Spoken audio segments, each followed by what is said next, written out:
एक बगावती सुर देखने को मिला जहां ललन जी जो है इस बार निर्दलीय में खड़े हो गए। जो हमने मीटिंग किया वो सब सम्मत से पास हो गया, जिसमें ललन जी का चांस नहीं बन रहा था। इसलिए ललन जी अब बगावती तेवर ले लिए। ललन जी का इस यूनियन में है देन, ऐसा नहीं है कि ललन जी को हम रिजेक्ट करते हैं। हम लोगों ने अपना भर बहुत कोशिश किया लेकिन वो नहीं। हमारे तो पार्टी के लोग ही हैं उधर से जो कैंडिडेट बने हुए हैं। नवीन जी अच्छा, मेरे बीटीएम में 2-3 साल पहले छोड़े हैं, सबसे एग्रेसिव आजकल चल रहे हैं। टिकट नहीं दिए उनको इसलिए उधर चले गए। नहीं, उनकी मर्जी। विपिन जी वो भी जो अभी सबसे एग्रेसिव चल रहे हैं वो हमारे ही पार्टी के। परमेंद्र जी भी तो हमारे ही पार्टी के थे। बात क्या है कि वागीश जी एक सबसे पुराने उसमें है रेस में, और एक नए उदय भास्कर जी, ये दोनों पहले भी कार्यकाल संभाल चुके हैं। लेकिन बाकी 7 जो हैं वो नए हैं। क्या वो आपके भरोसे चुनाव जीत रहे हैं कि खुद के व्यक्तिगत भरोसे चुनाव जीत रहे हैं? और फुलेना जी से डिस्कस करके इस पैनल को बनाया गया था, जिसकी चर्चा उन्होंने पब्लिक के बीच में कर दिया गया। आप रहना चाहते हैं, एक नई टीम चाहते हैं, आप पुरानों को हटा के अपने सत्ता, जैसे उनका कहना था कि मठाधीश बनकर बैठना चाहते हैं। मठाधीश यहाँ पे उत्तर कोरिया का सरकार थोड़े। अब ललन जी का इशू है, ठीक है, उनको लगता है, उनका आरोप होगा कि हमने मठाधीश के रूप में उनको हटा दिया। तो हमारे कार्यकर्ता भी इसको तो आप ले आते। बिना कार्यकर्ता का कोई नेता होता है क्या? बिना कोई सपोर्टर का नेता होता है? वो भी डेमोक्रेटिक जगह पे। कोऑपरेटिव का चुनाव होना है, कल्याण केंद्र का चुनाव होना है, यूनियन का चुनाव हो, अकेले हो पाएगा क्या? ये फालतू आरोप है, ये उनका फ्रस्ट्रेशन है, ये उनको मुबारक। कहीं से इसमें कोई सच्चाई नहीं।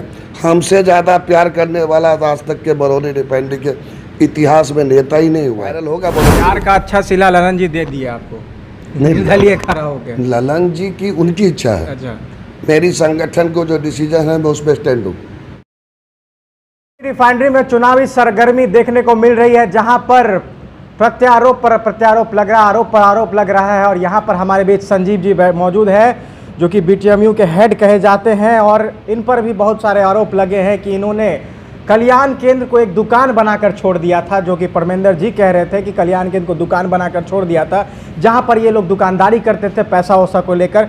और सवाल इनसे हम पहला लेना चाहेंगे कि आपने जो प्रत्याशी 9 उतारे हैं, जिसमें से मुझे लगता है कुछ नए प्रत्याशी हैं, कुछ पुराने प्रत्याशी हैं, और कुछ ऐसे प्रत्याशी को रिस्क लेकर आप इस बार चुनाव में उतर रहे हैं, और उस साइड वाले कुछ लोग हैं जो कि नए नहीं, कुछ पुराने हैं। तो क्या आपके नए प्रत्याशी इस बार टिक पाएंगे इनके सामने?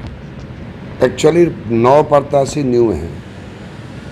2012 में जो चुनाव हुई थी लास्ट, उसमें जो 9 प्रत्याशी जीते थे उसमें 5 ऑफिसर बन के चले गए। उस 5 ऑफिसर के लिए हमने नॉमिनेट किया था, वो इलेक्टेड मेंबर नहीं थे, जिसमें इसलिए वो इलेक्टेड थे नहीं। मतलब इस बार के पैनल में पूरे 9 नए के नए हैं, और जो नया टीम है कोई रिस्क नहीं लिया है। 60% बरौनी रिफाइनरी में यूथ हो गए। और हमारी पैनल को आप देखिएगा एकदम यूथ टीम है। सबसे सीनियर कौन है? वागीश है, विजय है, तो उनका भी एज आप देख लीजिए, बाकी एकदम यूथ है। और हम लोगों ने इस पैनल में सभी कुछ को कैलकुलेट किया है, क्योंकि अब ये मिनी इंडिया बन गई। पहले 2004 के बाद जब से ओपन वैकेंसी निकला, सभी स्टेट सबका रिप्रेजेंटेशन होने लगा। सोशल इक्वेशन और मिनी इंडिया को देखते हुए ठोक बजा के जो पैनल है, जो जनता के लिए काम कर सकती है, जो ऊर्जा वाला पैनल है, उसमें 1-2 हम लोग एक्सपीरियंस लोग भी दिए हैं वागीश जैसे, जिनके अनुभव से सीखेगा। आगे फुलेना जी के ही मार्गदर्शन में और हम लोग से जो इनडायरेक्ट सपोर्ट होगा उसमें करेंगे। फुलेना जी तो देखिए पिछले बार भी मुझे याद है कि, और सुनने में आया कि 400 से 500 वोट उसे उन्होंने जीत हासिल की थी, और उतना एक रिकॉर्ड रहा है। तो क्या लगता है कि आपने फुलेना जी का कार्यकाल और था, उनको नहीं लेकर और सिर्फ मतलब, और एक मन की बात आपने कही कि हमने 9 पैनल को उतारा है, इसको उतारा, उसको उतारा, लेकिन एक बगावती सुर देखने को मिला जहां ललन जी जो है इस बार निर्दलीय में खड़े हो गए। मुझे लगता है कि आप लोगों के यहाँ पर चुनाव में पहली बार भी शायद ऐसा हो रहा है जो कि कोई निर्दलीय खड़ा हो गया, और आज ही आपने एक फरमान भी जारी किया है। एक्चुअली ललन जी का बगावती तेवर, उसका जवाब वो देंगे। अच्छा, हमारे यूनियन का सिस्टम क्लियर है। हम लोग अपने जो ऑफिस बेरर हैं, एग्जीक्यूटिव बॉडी है, उनकी मीटिंग करते हैं, और मीटिंग करके हम लोग सोच समझ के एक पैनल डालते हैं, या तो सर्वसम्मत से या तो बहुमत से। पैनल पास हो गया तो हम लोग मानते हैं यह पैनल पास हो गया। जो हमने मीटिंग किया वो सब सम्मत से पास हो गया, जिसमें ललन जी का चांस नहीं बन रहा था। इसलिए ललन जी अब बगावती तेवर ले लिए। ललन जी का इस यूनियन में है देन, ऐसा नहीं है कि ललन जी को हम रिजेक्ट करते हैं। हम लोगों ने अपना भर बहुत कोशिश किया, लेकिन वो नहीं माने। पहली बार नहीं है, हर एक बार एक न दो आदमी निर्दलीय के रूप में जरूर खड़ा हो जाते हैं, इसमें कोई शक नहीं है। अच्छा, पहली बार नहीं है, लेकिन वो आपके पार्टी के लोग थे? हमारे तो पार्टी के लोग ही हैं उधर से जो कैंडिडेट बने हुए हैं। नवीन जी अच्छा, मेरे बीटीएम में 2-3 साल पहले छोड़े हैं, सबसे एग्रेसिव आजकल चल रहे हैं। टिकट नहीं दिए उनको इसलिए उधर चले गए? नहीं, उनकी मर्जी। विपिन जी वो भी जो अभी सबसे एग्रेसिव चल रहे हैं, वो हमारे ही पार्टी के। परमेंद्र जी भी तो हमारे ही पार्टी के थे, वो 10 साल पहले चले गए। देखिए, पार्टी छोड़ना नहीं छोड़ना उनकी डिसीजन होती है। मेरा एक सिंपल कहना है कि या तो आप अपने को तभी छोड़ते हैं, या तो आपकी ज़रूरत कंप्लीट हो जाती है, या आपकी महत्वाकांक्षा बहुत ज़्यादा होती है। आदमी से बड़ा संगठन है, आदमी कितना बड़ा भी पावरफुल हो, संगठन से बड़ा नहीं हो सकता है। तो हमारी संगठन ने ललन जी के लिए कोशिश भी किया थी, उन्होंने कर भी दिया। लास्ट डे तक जब तक नॉमिनेशन का वापस लेना था, हमारी संगठन ने पूरी ताकत से, इवन हमारे जनरल सेक्रेटरी ने भी कोशिश किया, लेकिन उनकी जिद थी तो हमको ज़बरदस्ती तो करने से। क्या वोट जो है शिफ्ट हो पाएगा? क्योंकि देखिए वो भी एक्सपीरियंस बंदे हैं इसमें, और आपकी वोट बैंक, आपका भी कुछ वोट बैंक होगा। और दूसरी बड़ी बात, सबसे बड़ी बात क्या है कि वागीश जी एक सबसे पुराने उसमें है रेस में, और एक नए उदय भास्कर जी, ये दोनों पहले भी कार्यकाल संभाल चुके हैं। लेकिन बाकी 7 जो हैं वो नए हैं। क्या वो आपके भरोसे चुनाव जीत रहे हैं कि खुद के व्यक्तिगत पे भरोसे चुनाव जीत रहे हैं? क्योंकि व्यक्तिगत वोट भी मायने करता है। हमने बोला ना कि 60% बरौनी रिफाइनरी में यूथ हो गए। अच्छा। और फुलेना जी को हम लोग उनके कुछ ग्रीवांस के कारण नहीं हटाया। अच्छा, फुलेना जी की नौकरी बची है 2 साल। 2 साल तो कार्यकाल रह हाँ, सकता 2 साल था। कार्यकाल रह सकता था, लेकिन होता क्या कि फेज बदलता है। अच्छा। 3 फेज चलता है धरती पे। एक फेज तो हमारे पिताजी लोग वाले फेज है, जिसमें धोती और वो सब वाले जमाना वाले थे, बोरा वाले। हम लोग दूसरे फेज वाले हैं, जिसमें कंप्यूटरों वाले हैं, बोरा वाला भी है।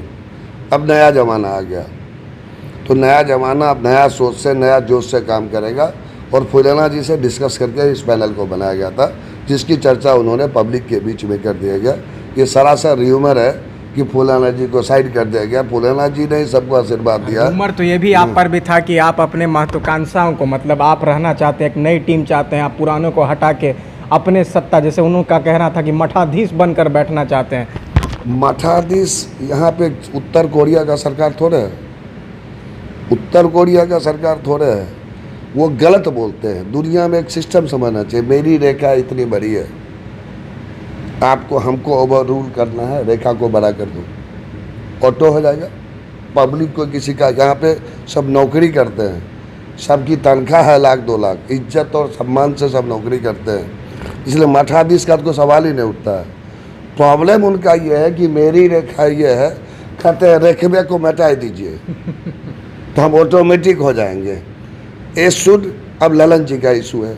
ठीक है, उनको लगता है, उनका आरोप होगा कि हमने मठाधीश के रूप में उनको हटा दिया। तो हमारे कार्यकर्ता भी इसको तो आप ले आते। बिना कार्यकर्ता का कोई नेता होता है क्या? बिना कोई सपोर्टर का नेता होता है? वो भी डेमोक्रेटिक जगह पे। कोऑपरेटिव का चुनाव होना है, कल्याण केंद्र का चुनाव होना है, यूनियन का चुनाव हो, अकेले हो पाएगा क्या? ये फालतू आरोप है, ये उनका फ्रस्ट्रेशन है, ये उनको मुबारक। कहीं से इसमें कोई सच्चाई नहीं। हमसे ज़्यादा प्यार करने वाला आज तक के बरौनी रिफाइनरी के इतिहास में नेता ही नहीं हुआ। अच्छा, आपसे ज़्यादा प्यार करने वाला वर्कमैन को, जो मेरे अच्छा। वोटर है, आज तक बता दे। आज तो वो मिल रहे हैं ना, 5 साल के बाद पब्लिक के पास मिल रहे हैं। मैं तो आपको वीडियो माध्यम से बोल रहा हूँ, ये वायरल होगा। बरौनी प्यार का अच्छा सिला ललन जी दे दिया आपको, निर्दलीय खड़ा हो गया। ललन जी की उनकी इच्छा है। अच्छा, मेरी संगठन को जो डिसीजन है मैं उस पर स्टैंड हूँ। उनको यूनियन का निकालने का डिसीजन ये है कि मैं पब्लिक में ये मैसेज नहीं दे सकता हूँ कि मेरे ये 9 के बदले ये 10 है। तो मेरा क्लियर मैसेज था, वो भी हमने अपने मन से उनको नहीं निकाल दिया। जिस दिन नॉमिनेशन वापस होना था, उस दिन हमारी कार्यकारिणी की यहाँ बैठक थी, 40-45 लोग आए थे, और सभी मिल के डिसीजन लिया है कि उनको सस्पेंड कर देना। इसलिए हम लोगों ने उनको सस्पेंड करके उनको नोटिस में लगा दिया। देखते हैं हम लोग।